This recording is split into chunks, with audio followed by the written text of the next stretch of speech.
bullshit, I guess. This is all wrong. I shouldn't be up here. I should be back in school on the other side of the ocean. Yet you all come to us young people for hope. How dare you? Boring. Boring. Boring. Boring. You gotta work. Don't tell us what we're gonna feel. We're trying to solve a problem. Don't tell us what we're gonna feel. I'm not telling you. Because you're in no position to dictate that. That's exactly what we're doing. You're in no position to dictate what we're gonna feel.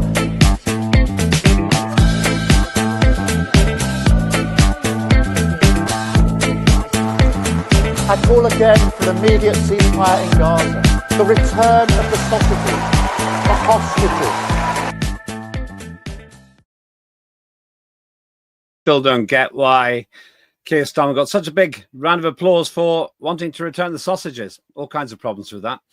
Anyway, welcome to Lembit Öpik Live here on Unprecedented TV, where we find the facts, kill the spin, and tell it like it is as best we can. Well, if you're watching this live, it's a big weekend for Reform UK, the party tipped to be the next government of the United Kingdom. That's because they're having their conference. If you're watching on the archive, you can compare what we discuss with my guest today with what actually happened.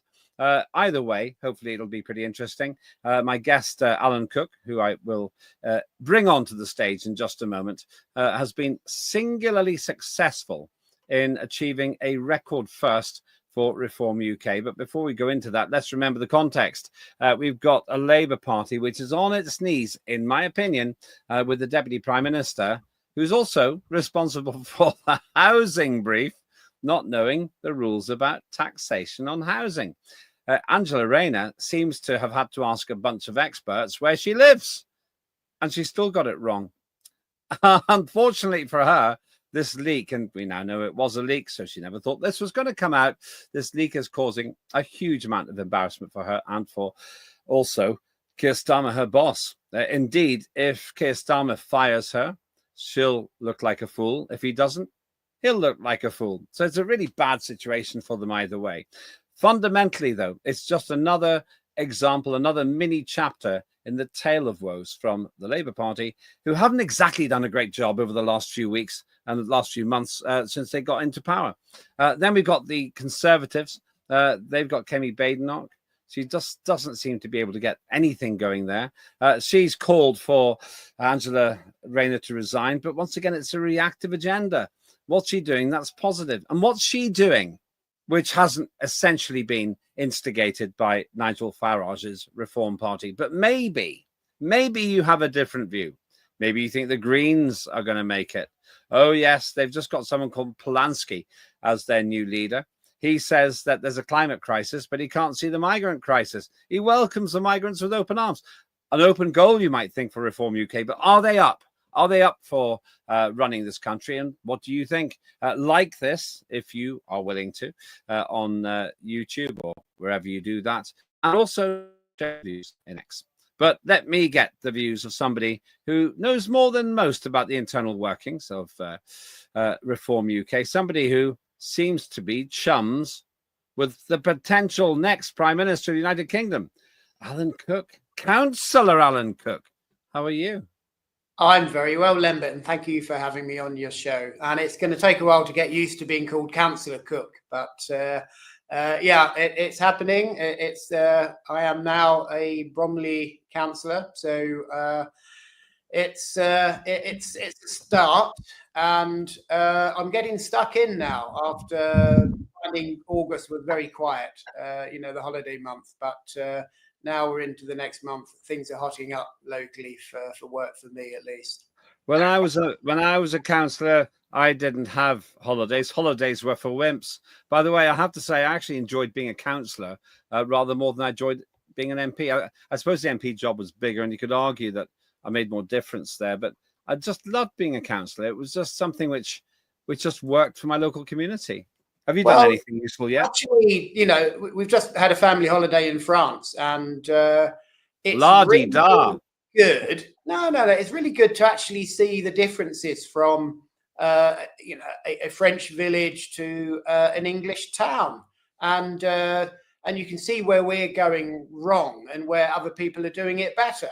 So actually, it's really, really good to get a different point of view, a different vision, and then you can see where you can improve things where you previously probably didn't think they needed improving. But are you saying that you actually found the French more agreeable in how they're running their towns, their village? Oh my God, yes.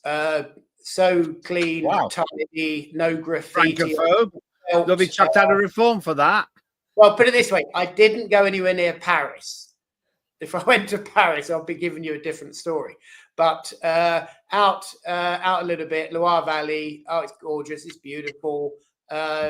Everything is clean. They literally rinse down the pavements and streets every morning quietly. You know, it's not obtrusive. You don't get woken up by it.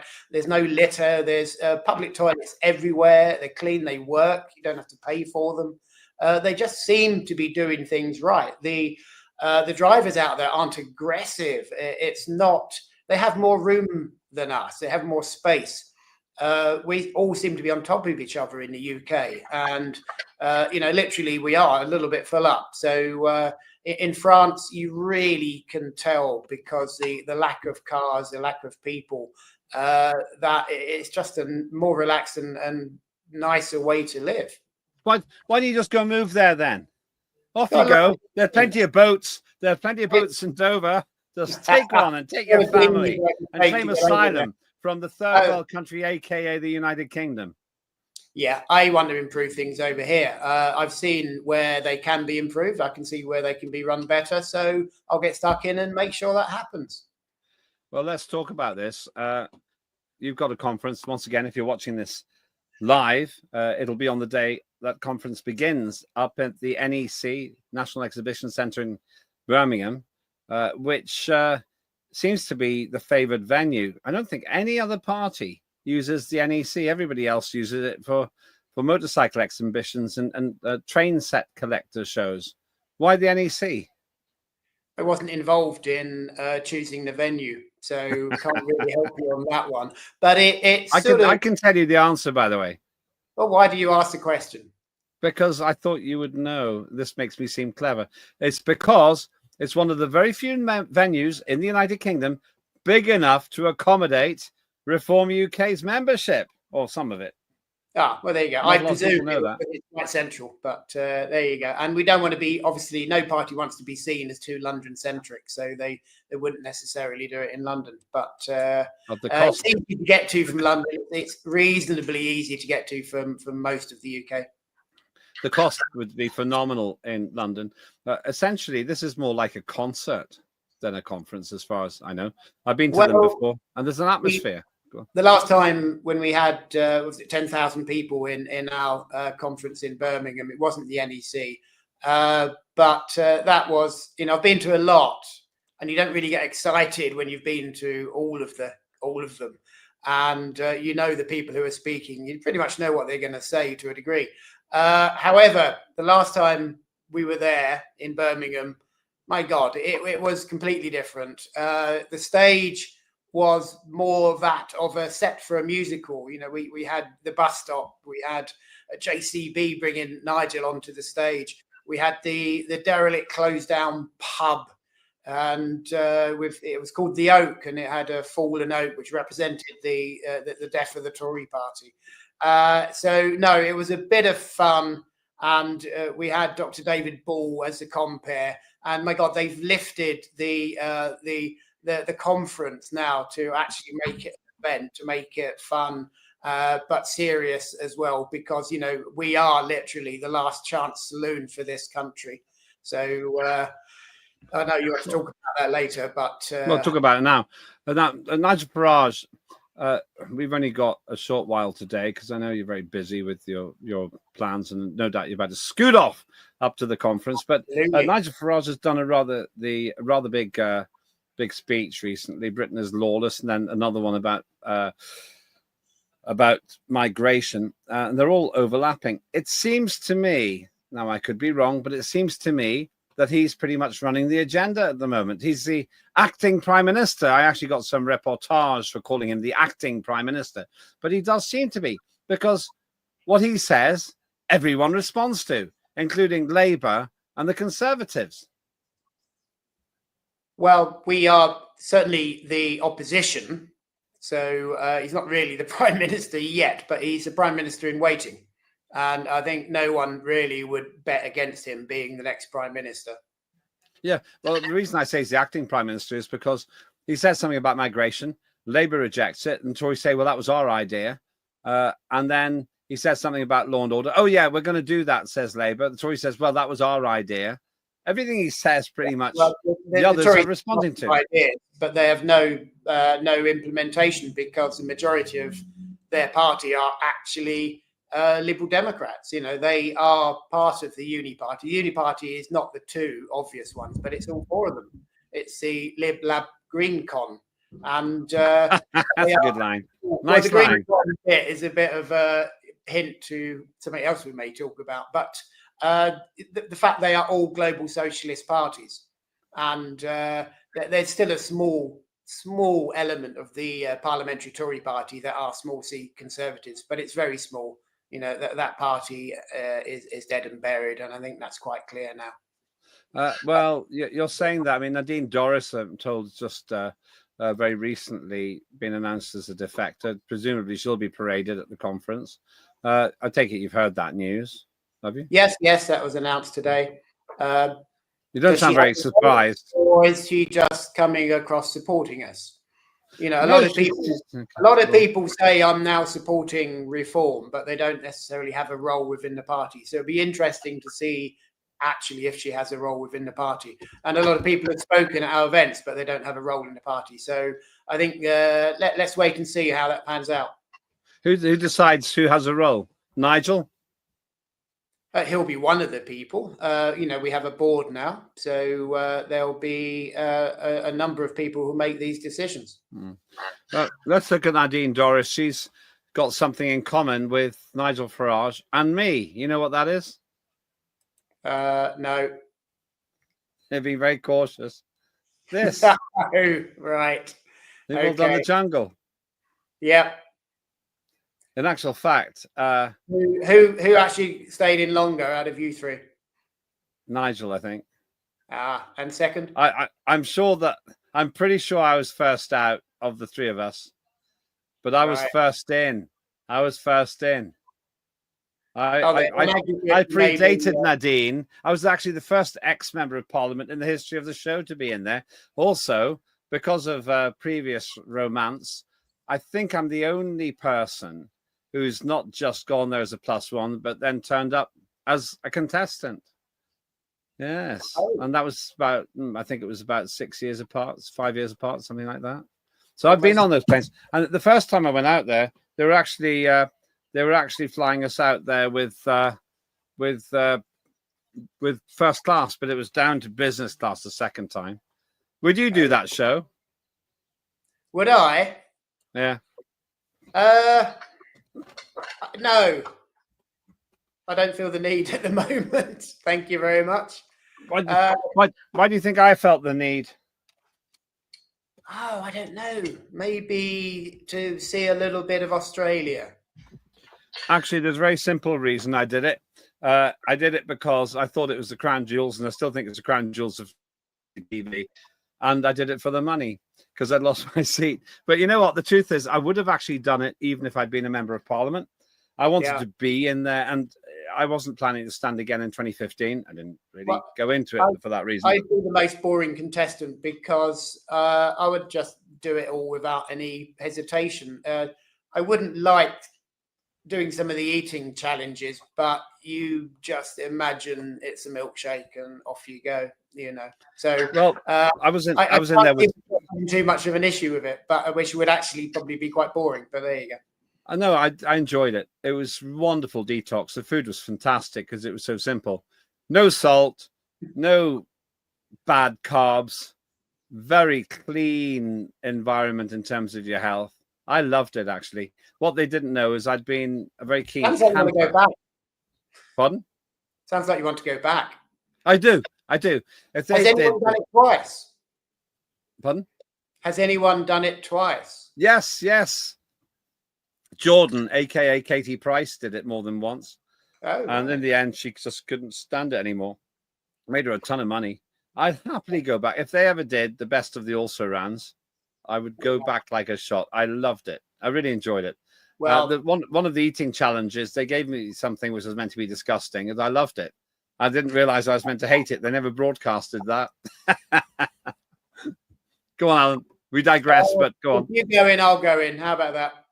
Okay, if you will, I will. Imagine they had Reform Party only people. Oh, I'd love to do that. I'd love to beat the others from that one, but we'll see. Let's go back to business now. Let's go back to what's happening in the Labour Party, because Reform's got to beat Labour. Here's a picture of Keir Starmer. If it had been anybody else, like Elon Musk, they'd say it's an unacceptable salute.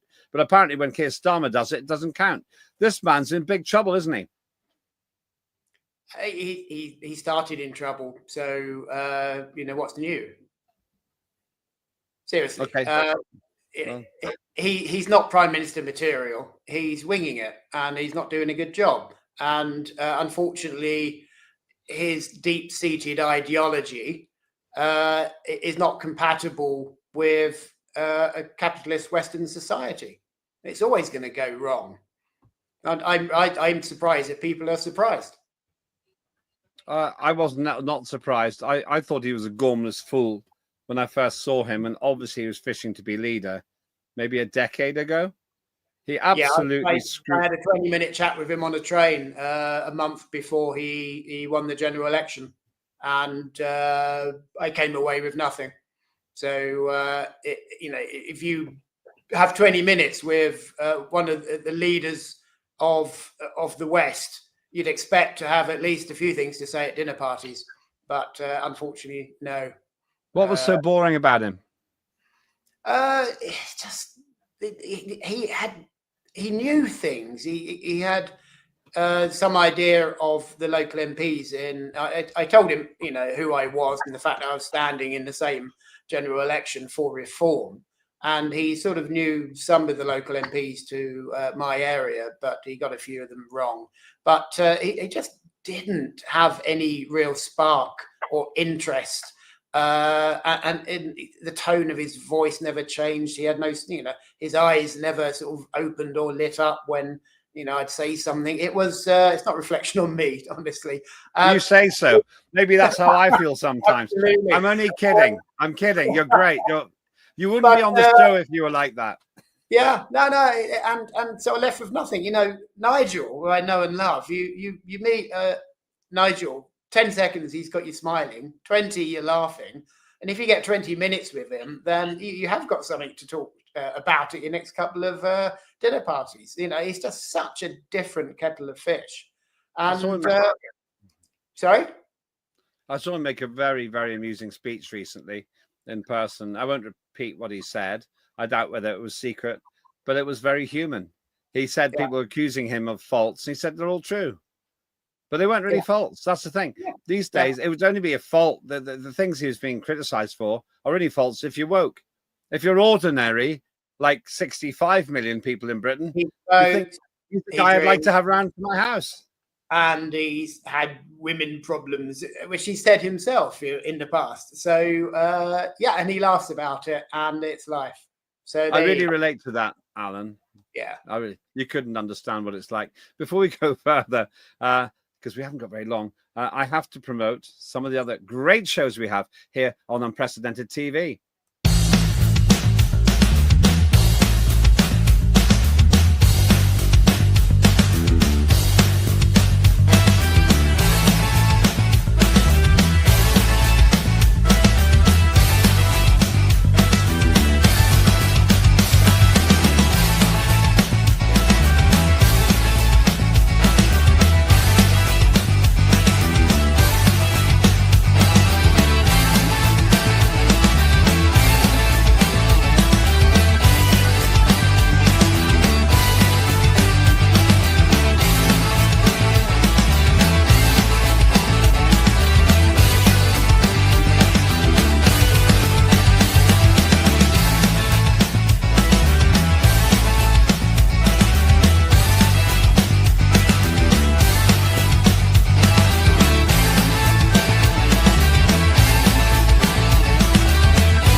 All of that and so much more available here on Unprecedented TV, including my personal favourite, Live and Let Die, with former Liberal Democrat Member of Parliament Mark Oaten. Somebody asked me, are we really arguing? Yeah, we actually do argue. We really do feel that strongly about stuff, but he's still a friend. You can actually fiercely disagree with somebody, but still respect them. Alan, that I think is the problem with our current government. They don't understand that. They have more or less trashed free speech. 100%, and it's getting worse. But I'm afraid they're all at it. You know, all of the other parties pretty much want to stop freedom of speech, and it's, you know, when we do get into power, it's actually we're going to have more of a legal battle than a political battle. So what we have to do is reverse a lot of legal changes, and you know, we are going to do what Trump did and be prepared. Unlike the Labour Party, when they got into power, they all looked a little bit shocked and bewildered. And it's like, oh my God, what's just happened? Everyone else knew they were going to win, but they seemed to be the last ones in the room that actually realised they were going to win. And they just weren't ready for it. But, you know, if you look at the quality of the front bench, I think if they were given 10 years advance notice that they were going to win, I really don't think actually would have made an awful lot of difference. Yeah, that's the problem. I cannot see a massive body of talent in the Labour Party. I have to say, that's how I feel about all the uni party, Tory, Labour, Lib Dem. I'll talk about the Greens in just a moment. The Greens have a new leader, don't they? And Zach, who I've met a few times, because they don't trust their candidates to actually talk for themselves. In the last general election, I stood for reform in Bromley and Biggin Hill, and the Green candidate wasn't allowed to talk at hustings, so they sent Zach down to actually talk about green policy. Well, I should say red-green policy, because if you look at their policies, they are pretty much communists. But when you say all that, every party's got its problems. Every party's got its disappointments. Even when there was a Lib Dem, if a party has a problem, it's fine. If the party is a problem, then it's a little bit different. And I'm sorry, I can't find anything good about the Greens. It's communism masquerading as environmentalism. But it's actually the utter wealth redistribution on steroids. The weird, laughable, in my view, leadership election has coughed up some guy called Polanski, who, as I said before, who cannot see a migrant crisis, but can see a non-existent climate crisis. And he's so woke. He wants to welcome migrants in. He was asked repeatedly on the mainstream media, which I watch so you don't have to, would you have limits on migration? He didn't say he would. He'd just open the floodgates, let them in. Finally, people are waking up to the Fabian Society and who are members and what their goals are. And, you know, it is frightening, but it's getting out there a little bit now and people are actually wising up to it. So I think over the next month, 2 months, that's going to be the thing which is going to be all over social media. Fabian Society, you think that's the issue? Pretty much, yes. You know, the long march through the institutions. It's the global Marxists, but instead of revolution, it's the slow approach, and it's one institution at a time, one level of education at a time, and they are, you know, getting there basically. So they're near the end of their project. So, you know, as again, we are the last chance saloon, I think, for this country for a number of reasons. I want to use the remaining time, which isn't much, to talk about a little local difficulty. To some extent, it date stamps this show, but we can't avoid it. If you're watching it in the archive, you'll be able to watch the extent to which what Alan Cook and I say turns out to pass.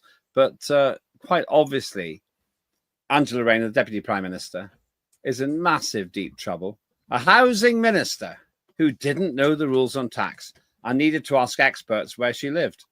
It's just so implausible what she's saying. But the other thing about it is she goes on about being working class. I don't know many working class people who can buy an £800,000 flat 265 miles away from their place of work? Or Well, she's probably got a mortgage as well, and she's probably hoping to still be an MP. So, with the £90,000 a year salary, paying off the mortgage. But hence the media saying pretty much that she's doing a chicken run. So, a chicken run. Explain chicken run. Explain chicken run. Basically, she's running away from her seat because Reform are polling so well there. It's pretty clear that we're going to win and she'd be out of job. And so she's gone to a safe Labour seat. There are a couple left down in Hove near Brighton. So that's a chicken run. You're running like a chicken to somewhere which is safe. But she's not likely to win it if she's found to be... Well, she's already admitted. Yes. She tried to actively avoid... Sorry, yes. Actively did something which meant she'd pay less tax. It's not a good look, is it? It's not a good look. However, who are they going to replace her with? Who do you want as the Deputy Prime Minister? I'll tell you who I want. I want Angela Rayner. I mean, I want her to win because win this case because I want her to continue being a chicken running around Parliament because I relish the prospect. We're stuck with Labour for 4 years. People who say that's not going to happen, maybe you're one of them. I don't believe that because chickens don't vote for Christmas, or turkeys at least.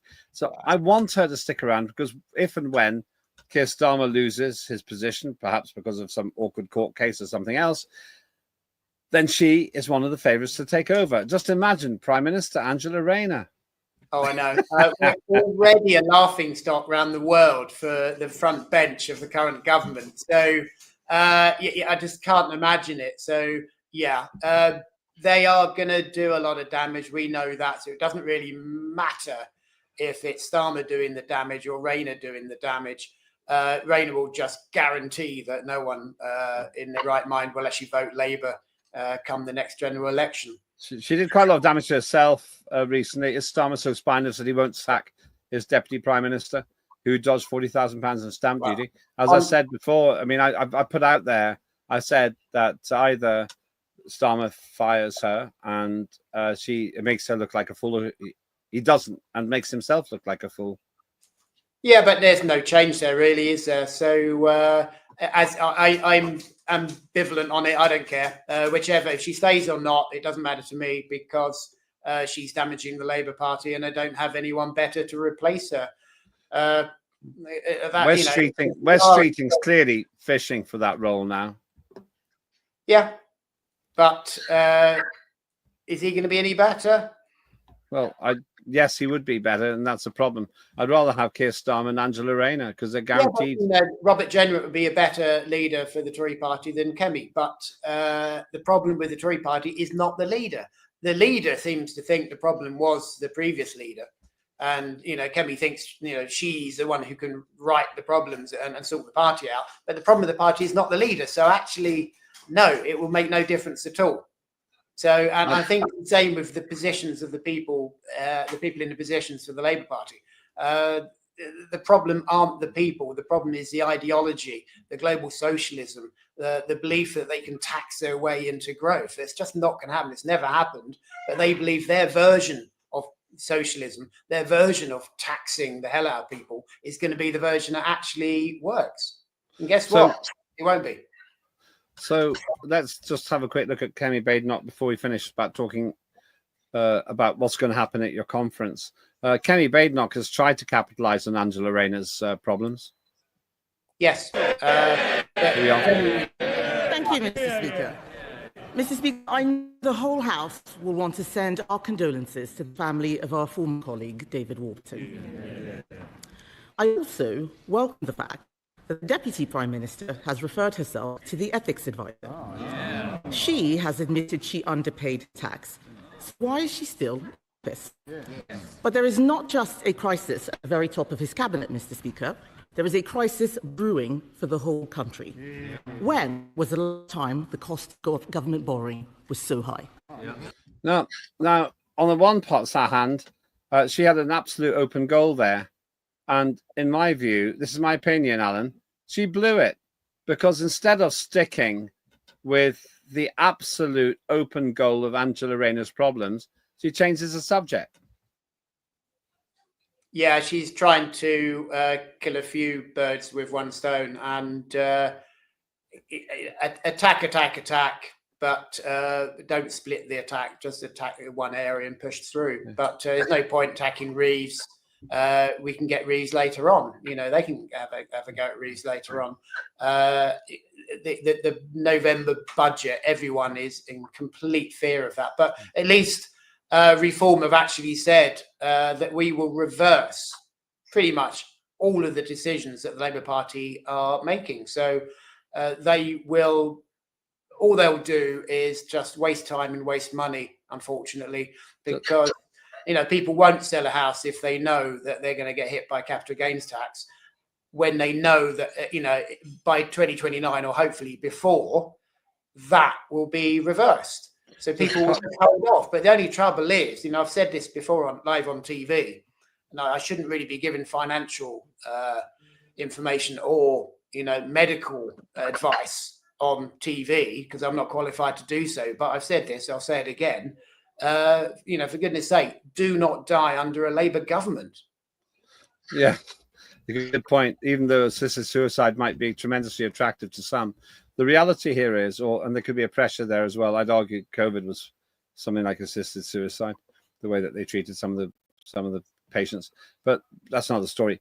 On this one, Kemi Badenoch had the chance to absolutely slaughter Keir Starmer, but she moved on. And here's the irony. Keir Starmer still chose to respond about Angela Rayner. He'd been left off the hook. And actually, instead of that, he actually, let's just have a look at it just for a minute. We're nearly out of time, but let's just have a look.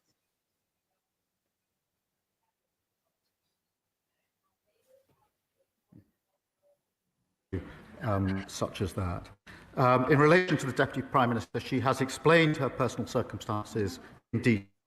She's gone over and above in setting out the details, including Mr. Speaker, yesterday afternoon, asking a court to lift confidentiality order in relation to her own son. I know from speaking at length to the Deputy Prime Minister just how difficult that decision was for her and her family. But it doesn't matter. It's not about her son. It's not about her son, whatever her circumstances. Yeah, that's a distraction. It's just about the fact that she's a housing minister and she didn't understand her brief. If she's telling the truth, she didn't understand the brief. Even though she went to experts, she didn't know where she lived. So, did she have a super injunction over the fact that I believe she sued the NHS? Is it not a good look for someone in Labour to sue the NHS? Yeah. Why? What are they actually referring to? Because no one in the press has actually come up with a true answer on that. Do you know? No, I don't know, but it's very uncomfortable. I can say though that they're up to their neck in it now, and whatever happens, they're just looking even worse than they did before. We've only got a few minutes left, but I've got to ask you this question. So we've seen all this. What would make Nigel Farage a better Prime Minister? You said you like him, but why would he be a better Prime Minister? He's true and honest, and he has a mission, which is to actually improve this country. He cares about this country. He cares about the history. He's actually an amateur historian. You know, his speciality, I believe, is Victoria Cross winners. You know, he lives down near Biggin Hill, which was one of the World War II Battle of Britain airfields. He's there often. You know, the chapel's there. He visits a lot. He absolutely loves the culture and the history of this country, and he wants to protect it. And he's highly intelligent. You know, the first time I met him, when I was going to stand for the Brexit Party, I just phoned the guy up and said, "Hi, you don't know me, but I'm considering standing for your party. I'm not going to potentially going to commit 5 years of my life without having some sort of relationship with the leader. Can we meet?" And he said, "Literally, what are you doing Tuesday? My office is in Victoria Street. Come down." So I did. And we had a chat. We're from the same area of South East London. got on well, made him late for his next TV interview. And I've been, behind him ever since then. And he talks from the heart. He doesn't use the auto cue like all the other guys. At the general election, when they had the leaders debate, that was, so obvious that he was the only one not reading. He actually mentioned it at the end. And so the next time they did it, they still had the auto cues. They actually can't live without them. So Nigel, the knowledge is in there, the history's in there, and he's actually the real thing. He will be one of the greatest leaders this country's ever had. Well, you said that with some conviction as well. Good luck with your conference. Interesting times. Fair play to you. The odds consistently favour Nigel Farage as the most likely Prime Minister, really after Labour. Maybe Angela Rayner fancied her chances. They may have diminished a little bit now, but we'll see. The time, just a teeny weeny little bit, but it's very, very good. And just last of all, how do your conferences work? What happens at them? Well, they change every time, and they're getting bigger every time, and they're getting more fun and more relevant. So I don't know. This is our biggest one yet. It's a 2-day conference, and there's side events. I've been invited to the Spectator side event, so I'm looking forward to that. I know a lot of the guys from the Spectator. I think I'm actually still the Spectator clay shot of the year. I think that event's coming up in a few weeks, so it may not be after that. So and there's other side events. So actually, there's going to be quite a lot to do, and I think that's one of the reasons why we did need to do it in the NEC, is because we need more than just the one big hall now. We actually need the side arenas as well to actually run all the side events in. So it's more of a festival type setup than just an individual single party conference. I've been to so many conferences, and I have to say the Lib Dems ones were just the same, year after year after year, and I enjoyed them for a while, but once Nick Clegg took over, the whole thing fell apart. Thank you so much, and I really appreciate it. Are you going to stand for Parliament, by the way? Oh, absolutely, definitely. I've stood twice before, Brexit Party and the Reform Party, but when I stood for the Reform Party in Bromley last year, our polling was 10 or 12%, and I got just shy of 18% of the vote. Now that our polling is literally 3 times that, all of the seat predictors are putting it down as a Reform win. So I'll definitely, as long as our members select me, because now we've democratized the party, they will have to actually vote for me to be their candidate. So as long as they do, I'll definitely stand for the next general election. I think you're in with a chance. Councillor Alan Cook, thanks very much. That is Councillor Alan Cook from Reform UK. You can have your say as well. Please do like, if you like the programme. You don't have to like the views, but we're trying to be free speech here. And please do subscribe, which would be great for us on YouTube. I hope you enjoyed that. And we'll do a wash-up session next week someday with Alan Cook about what actually happened at the conference. Also, let's see if Nadine Dorries rears her head at that conference. I bet you she's there as well. Thanks very much indeed. Big thanks to the team. Big thanks to Alan Cook, Councillor Alan Cook. But the biggest thanks to you for having faith in unprecedented TV. Whatever happens in the world, you can be sure of us. I'm Lembit Öpik, and that was Lembit Öpik Live. This is all wrong. I shouldn't be up here. I should be back in school on the other side of the ocean. Yet you all come to us young people for hope. How dare you? Boring. Boring. Boring. Boring. You got it work. Don't tell us what we're going to feel. We're trying to solve a problem. Don't tell us what we're going to feel. I'm not telling you. Because you're in no position to dictate that. That's exactly what you're doing. You're in no position to dictate what we're going to feel.